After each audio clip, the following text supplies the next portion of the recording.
Pagkatapos na madamdamin na pag-aaminan namin ni Colton, pareho kami ngayon na nakaupo sa may sofa dito sa may opisina niya. Tahimik lamang siya at parang may malalim na iniisip.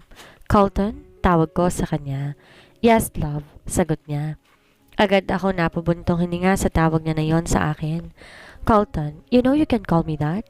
I can and I will, love. No, Colton, kagaya ng sinabi ko, hindi itong tamang panahon para isipin natin ang ating mga sarili. Maraming taong masasaktan kung ipipilit natin. No, Atasha, ito ang pinakatamang gagawin natin, ang magpakatotoo sa ating mga sarili. Tama ng panahon ng pagsisinungaling at pagtatago. Ito na ang tamang pagkakataon para aminin natin ang pagmamahal natin sa isa't isa. Hindi na ako makakapayag na muli ka na namang mawawala sa akin. I have waited enough for you. Siguro naman, sa pagkakataong to, Atasha, kaya mo na akong piliin? Hindi ko alam ang isasagot ko sa tanong na yon ni Colton. Ang puso ko naghuhumiyaw na pipiliin ko siya at sa pagkakataong to, ipaglalaban ang nararamdaman ko para sa kanya. Dahil tama siya, tama ng mga panahon ng paghihirap namin pareho. Pero ang utak ko iba ang sinasabi. Dinidikta ng utak ko na manatili kay Aldrich. Sinasabi na isip kong gawin ang tama at nararapat. Hindi ko na kayang muli siyang saktan at iwan sa ikalawang pagkakataon. Atasha? I can't, Colton.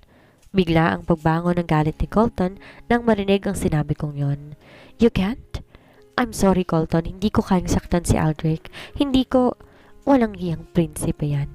Nagulat ako sa lakas ng mga mura noon na kumawala sa bibig ni Colton. Nagulantang ang sistema ko sa galit na nakikita ko kay Colton ngayon. Hindi mo kayang makita siya na nasasaktan, pero ako, Atasha, ano ako? Kayang-kaya mong paulit-ulit saktan. Ganun ba? Hindi ganun. Then what? Dahil sa totoo lang, hindi ko na alam kung ano pang klaseng pakikipaglaban pa ang kailangan kong gawin. Kung ang mismong babaeng gusto ko ipaglaban, sinusukuan ako. Muling pagputol niya, sasabihin ko. Hindi ko rin alam kung paano ko ipapapaliwanag sa kanya dahil ako mismo gulong-gulo din sa nararamdaman ko. Alam ko sa puso ko na mahal ko si Colton, pero nakokonsensya ko sa sakit na maibibigay ng pagmamahal na yon kay Aldrich. I don't know, Colton. Naguguluhan ako. Nalilito ako at natatakot ako. Hindi ko na naman maiwasan na hindi maluha nang sabihin ang mga yon. Wala na akong ibang ginawa kundi umiyak dahil sa kaalaman na nasaktan ko ang parehong lalaki na nagmamahal sa akin ng tapat. Ang dalawang lalaki na handang ibigay sa akin ng lahat-lahat kapalit ng kaligayahan ko at ng anak ko. Humarap si Colton sa akin habang titig na titig sa mga mata ko ay nagsalita. Atasha, kahit ngayon lang, kahit isang beses lang, paglaban mo naman ang nararamdaman mo para sa akin. Kasi ako handa ko ipaglaban ang nararamdaman ko para sa iyo, pero hindi ko kayang lumaban ng mag-isa. Kailangan kita kahit ngayon lang, Tash. Kasi ang sakit na eh. Ang sakit-sakit na dito sa puso ko na patuloy mo ako nilalaglag. Tinuro pa niya ang bahagi ng puso niya at ramdam ko sa bawat salita na yon ang sakit na nararamdaman niya. Hindi ko kailangan malahalin mo ko na kasing laki ng pagmamahal ko sa iyo. Ang kailangan ko ngayon ay ang pangatawanan mo at panindigan mo ang pagmamahal na iyon na sinasabi mo. Kahit gaano kalaki man ang pagmamahal mo, kung di mo naman yon napapanindigan at ipaglalaban ay baliwala din. Kaya please naman, Atasha, if you really love me like you say that you do, panindigan mo at pangatawanan mo naman ako. Wala akong naisagot dahil muli lahat ng sinasabi ni Colton ay ang mga katotohanan. Tama siya, baliwala ang pagmamahal ko kung hindi ko kaya yung panindigan. At kahit ano pa man ang magiging desisyon ko ay may masasaktan at masasaktan sa kanilang dalawa ni Aldrich. Ang tanong na lamang ngayon ay kung sino pa ba ang gusto kong saktan sa kanilang dalawa. Mahal mo nga ba ako, Atasha? Sapat ba ang pagmamahal na yon para talikuran mo ang prinsipe mo? O mas matimbang na talaga ang pagmamahal na meron ka para sa kanya? Please be honest with me, kasi mas matatanggap ko ang katotohanan kaysa patuloy tayo na magkasakitan. Colton, just tell me the truth, Atasha. Kasi baka hindi na kayanin pa ng puso ko kung patuloy mo ipaparamdam sa akin na sa kabila ng pagmamahal na sinasabi mo, ay ako pa rin na kayang-kaya mong baliwalain. Ako pa rin na kaya mong makita at masaktan sa huli. Hindi ko na kaya pa na itago ang tunay na nararamdaman ko. At tama si Colton, panahon na para siya naman ang panindigan ko. Oras na para pagmamahal ko naman sa kanya ang ipaglaban ko. I love you, Colton. Mahal kita. Marima ng paraan ko ng pagpapakita at pagpaparamdam ng pagmamahal na yon, pero yon ang katotohanan. At kung nakaya ko na ipaglaban ang pagmamahal mo sa akin mula noon hanggang ngayon, tumitig ako sa mga mata niya bago tapusin ang nais kong sabihin. Gusto ko na maramdaman niya ang sinseridad ko sa pagkakataong to. Gusto ko maramdaman niya ang pagmamahal na matagal ko nang kinubli sa kanya. Kung nakaya mo ko ipaglaban noon, ako naman ngayon. Pinandindigan ko ang pagmamahal ko para sa iyo. Agad ako na niyakap ni Colton nang marinig niya ang mga sagot ko. Marahil hindi niya inaasahan iyon sa kabila ng mga nauna ko ng pagtanggi sa pagmamahal niya. Mahal na mahal kita, Atasha. Habang sinasabi yon, patuloy ang pagbibigay niya ng mga halik sa akin. Halik na nakapagpalundag sa puso ko. But let's make this right, Colton. Ayoko na lalo tayong makasakit ng iba. Give me the time to end things with Aldrich and for you to end things with your girlfriend as well. Yes, love. Kahit mamaya, I can end things with her. Muli siyang yumakap sa akin. I miss you so much, Atasha. Ang tagal ko nang hinintay ang pagkakataon na muli kang mayakap at muli ka na mahalikan. At pagkasabi noon ay naramdaman ko na naman ang muli na paglapat ng kanyang labi sa labi ko. Punong-puno ng pagmamahal, ngunit mapusok ang mga halik na iyon. At hindi ko rin maiwasan na mag-init ang aking pakiramdam dahil sa mga halik na iyon. Colton, maybe we should stop. Pilit akong kumakawala sa pagkakayapos niya sa akin. Marami pa kami na dapat pag-usapan bago atupagin ang anumang tawag ng init ng aming mga katawan. Bubuuin natin ang pamilya natin, Atasha, at wala nang makakahadlang pa sa pangarap ko na yon, ikaw at ang mga anak natin. Para ako nabingi sa mga salitang iyon ni Colton, ako at ang mga anak namin. Hindi ba niya narinig ang sinabi ko na namatay si Cole sa aksidente?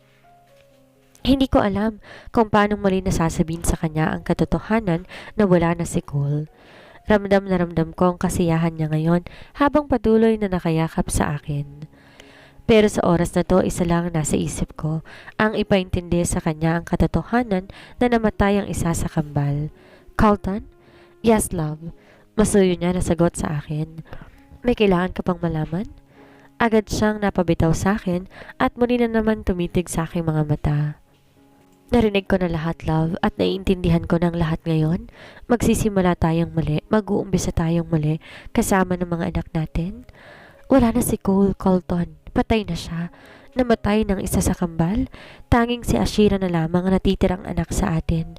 Pagkasabi ko ng mga bagay na yon, hindi ko na mapigilang muling lumandas ang aking mga luha. Hindi kailanman mapapawi ang sakit ng pagkawala ni Cole. Love, stop crying. Everything will be okay. I'm here. Hindi mo ba naiintindihan, Colton? Shh! Just stay here, okay? Pagkasabi ni Colton noon, agad niya na akong tinalikudan at diretso nang lumabas ng kwarto. Ano bang nangyayari? Hindi ba niya naiintindihan ang sinabi ko? Namatayan kami ng anak, pero bakit? Bale wala sa kanya ang bagay na yon. Tumayo ako sa pagkakaupo, lumakad patungo sa mga bintana. Pinagmamasdan ko ang tahimik na kapaligiran. Sana kung ganito lang katahimik ang naging buhay ko, sana ganito rin kapayapa ang lahat sa akin. Panay sana na lamang ang tangi kong masasambit. Kailan ko kaya mararamdaman ang tunay na kapanatagan ng loob? Papa? Mama? Nanindig ang aking balahibo nang makarinig ako ng boses ng bata. Kaboses na kaboses ni Cole Ashton. Hindi ko alam kung dahil ba sa sobrang pagkamis ko sa anak ko, nababaliw na naman ako at naririnig ko ang tinig niya. Atasha? Napalingon ako nang muli marinig ang boses ni Colton at hindi ko inaasahan ang tagpong yon. Hindi ko inaasahan na makikita ang karga-karga na bata ni Colton. Napatakip ako ng kamay sa aking bibig habang patuloy ang pag-agos ng mga luha sa mga mata ko. Hindi ko alam kung guni-guni o isang panaginip na naman to. Pero kung imahinasyon lamang to, sana wag na akong bumalik sa katotohanan. Sana manatili na lamang ako sa tagpong ito. Atasha, Cole Ashton is alive. Hindi ako nakakilos. Literal na naestatwa ako sa pagkakatayo at pagkakatitig sa dalawang lalaking nasa harapan ko. Buhay si Cole Ashton. Buhay ang anak ko. Papa, Mama. Mama is here, Cole. Kagaya ng pangako ni Papa sa'yo, ibabalik ko sa'yo si Mama kasama ng kapatid mo na si Ashira. Lumapit si Colton sa akin habang ang puso ko ay patuloy sa mabilis at malakas na pagkabog nito. At nang abutin ni Cole ang aking mga kamay, muli ko siyang mahawakan, lalo na naging ang pag-iyak ko. Cole, buhay ka, Cole. Buhay ang anak ko, paano? Cole, I miss you. Na-miss ka ni Mama? Sunod-sunod na tanong ko habang patuloy sa pag-iyak. At nang mga oras na yon, walang pagsidlan ang kaligayahan na nararamdaman ko. Buhay ang anak ko, buhay si Cole. Kung paano hindi ko alam at hindi na mahalaga sa ngayon. Ang importante, nayakap at nahalikan ko ng muli ang anak ko na inakala kong patay na. Palakad-lakad si Reyna Isabel sa penthouse suite na iyon ng isang mamahaling hotel. Dito siya pansamantalang tumutuloy kasama ng ilan sa mga tauhan niya matapos siya na magdesisyon na pumunta ng Pilipinas. Lahat ng desisyon niya ay naging biglaan, ngunit bunsod ng biglaan din na pag-alis ni Aldrich sa palasyo, kung ano-ano na lamang idinadahilan niya sa asawa na hari upang makapunta siya sa Pilipinas. Gulong-gulo na ang Reyna. Galit na galit ang itsura ni Aldrich nang umalis sa Genova. Alam niya na may nalalaman ng anak niya tungkol sa aksidente. Alam niya na nakausap niya na ito ni si Prinsipe Akiro at sigurado siya na nailabas na ni Akiro sa anak ang katotohanan. Pagdating ng Reyna sa Pilipinas, agad silang nagkita ni Celsius Mijares. Kailangan niyang makausap si Colton bago pa nito makausap si Aldrich. Gusto niya na siya makapagpaliwanag sa dalawang anak ng tungkol sa lahat-lahat. Handa na siyang tanggapin kung anumang magiging hatol at kaparusahan ng mga Altamirano. Ang nais lamang niya ay ang pagkakataong makausap ang mga anak at makahingi ng tawad sa dalawa. Hindi niya inaasahan na agad niyang makakaharap ang anak at iiwan ang saktong tawagan nito ng ama, hinila na makipagkita rito. Malaki ang pasasalamat ng Reyna kay Celsius. Sa kabila ng ginawa niyang pangiiwan sa mag-ama, ay siya pa rin ang naging karamay niya ngayon para ayusin ang gulo na ginawa niya. Kagaya ng inaasahan ni Reyna Isabel, hindi naging madali ang paghahanap nila ng panganay niya na anak. Kumakabog ang dibdib niya sa pagtatago nila ng anak na inabandono niya. Ngunit lalo siyang pinanghihinaan ng loob nang makita niya ang galit sa mga mata ni Colton Mijares, ang anak na kanyang iniwan at inabandona. Masakit sa kanya iyon kaya pagbibigyan niya yon sa hiling na makausap siya. Hindi niya masisisi si Colton sa galit at hinanakit na nararamdaman niya para sa kanya. Alam niyang lubhang nasaktan ng anak nang walang pasabi na iniwanan niya at hindi na muli pang nagpakita sa anak. Hindi niya sinasadya pero yun lamang ang tanging paraan na alam niya.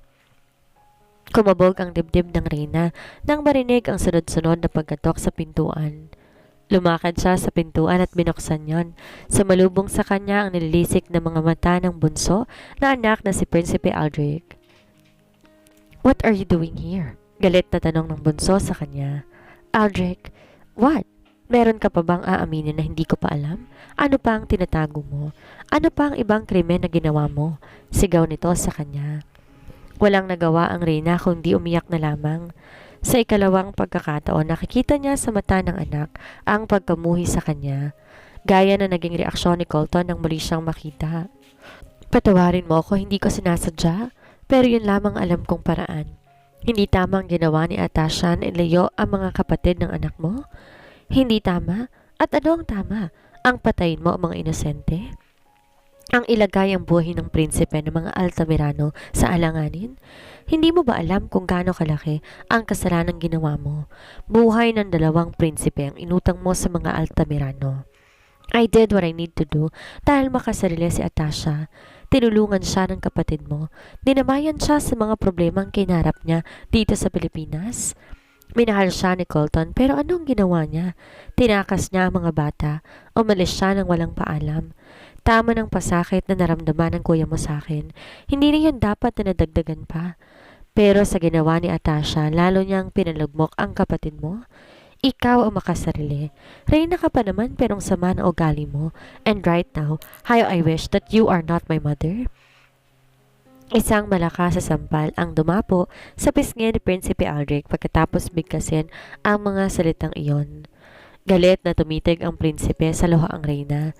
Sobrang sakit na nararamdaman ng mag-ina para sa isa't isa sa mga oras na to. Ginawa ko ang mga nagawa ko dahil sa laki ng kasalanan ko sa kapatid mo. Hindi mo alam ang naging paghihirap niya dahil hindi mo naranasan ng walang ina sa iyong tabi. I was there with you the whole time. Pero si Colton, I left him. Iniwan ko siya. Pinili ko kayo ng ama mo. Hindi na rin napigilan pa ng prinsipe ang mapaluha.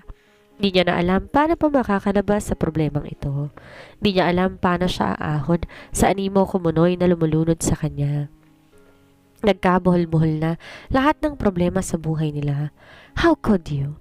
Paano mo nagawa yon? Alam mo kung gaano ko kamahal si Atasha, pero sa kabila ng kaalaman yon, hindi mo naisip banggitin sa akin ang katotohanan? Hindi mo naisip isiwalat sa akin ang tungkol kay Colton. Colton Mijares is the fucking father of the twins. Siya ang ama ng mga bata at siyang lalaking hindi malimot-limutan ni Atasha ngayon. Sabihin mo sa akin, saan ako lulugar? I'm sorry. I'm sorry, Aldrich. Alam ko na hindi sapat ang paghingi ko ng tawad, pero ito lang ang alam ko. Ang sakit-sakit, ma. Ang sakit-sakit dahil alam ko isang araw, mawawala sa akin ang babaeng pinakamamahal ko. Alam ko isang araw ang pamilyang binubuo ko at gusto kong tawagin sa akin kahit alam kong hindi sa akin ay babawiin na ng tunay na nagmamay-ari sa kanila. And what fucking hurts the most, alam mo kung ano?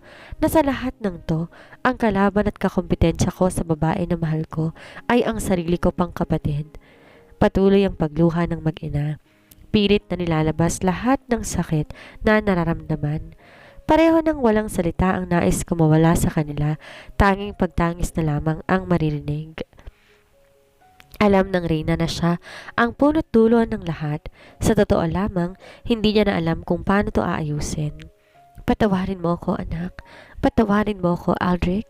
Hindi ko gusto na umabot sa gantong lahat. Nanaig lamang kagustuhan ko na maging ina, kaya ako nagawa ang mga bagay na nagawa ko.